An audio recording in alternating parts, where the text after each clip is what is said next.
Subscribe करें और हमारे साथ जुड़े रहें, क्योंकि असल मजा तो अभी बाकी है। जी हाँ दोस्तों, सीरियल मनसुंदर में आया है एक और बड़ा धमाकेदार ट्विस्ट, जहां रूही का असल चेहरा रॉली के सामने आ चुका है और निहार ने दिखाई अपनी ताकत। सच्चाई का बड़ा इंकिशाफ हुआ है, जिसने बंसल खानदान की बुनियादें हिलाकर रख दी हैं। कहानी इस मोड़ पर पहुंच चुकी है जहां हर रिश्ता, हर एतमाद और हर एहसास की कली आजमाइश हो रही है।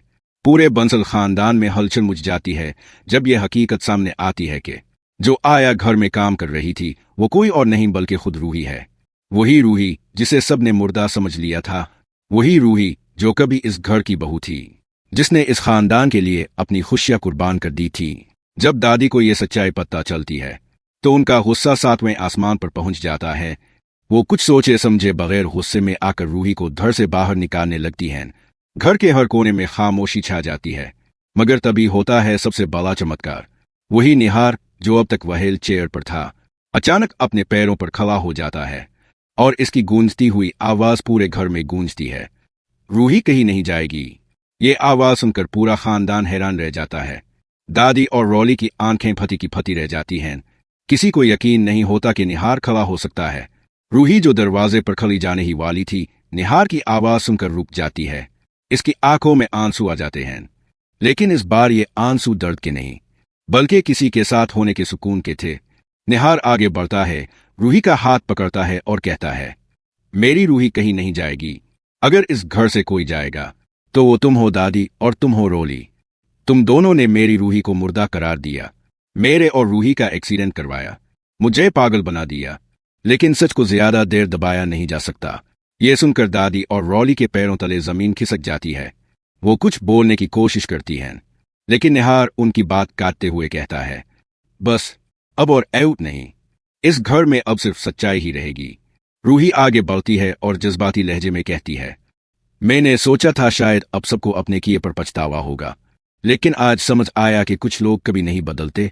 अपने मुझे इस घर से निकाल दिया, मुर्दा समझ लिया, लेकिन मैं जिंदा हूं और अब अपनी सच्चाई सबके सामने रखूंगी। तभी जूही भी आगे आती है और कहती है, दादी, रॉली, अब दोनों ने मेरी बहन के साथ जो कुछ किया, इसकी सजा आपको जरूर मिलेगी। आपने हमारी जिंदगी बर्बाद कर दी, लेकिन अब आपको अपने करतूतों की कीमत चुकानी होगी। रॉली खौफ से कांपने लगती है और रूही के कदमों में गिरकर मुआफी मांगती है। रूही, मुझे मुआफ कर दो। मुझे नहीं पता था तुम वापस आ जाओगी।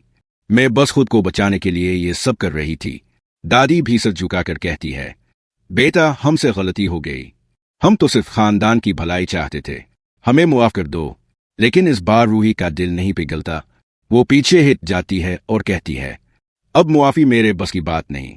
जितना दर्द आपने मुझे दिया, अब इसका हिसाब आपको देना होगा। निहार दादी और रॉली की तरफ गुस्से से देखता है और कहता है, इस बार कोई मुआफी नहीं मिलेगी। इस घर में अब झूठ, फरेब और साजिश के लिए कोई जगह नहीं। फिर वो दादी और रॉली को धक्का देकर घर से बाहर निकाल देता है।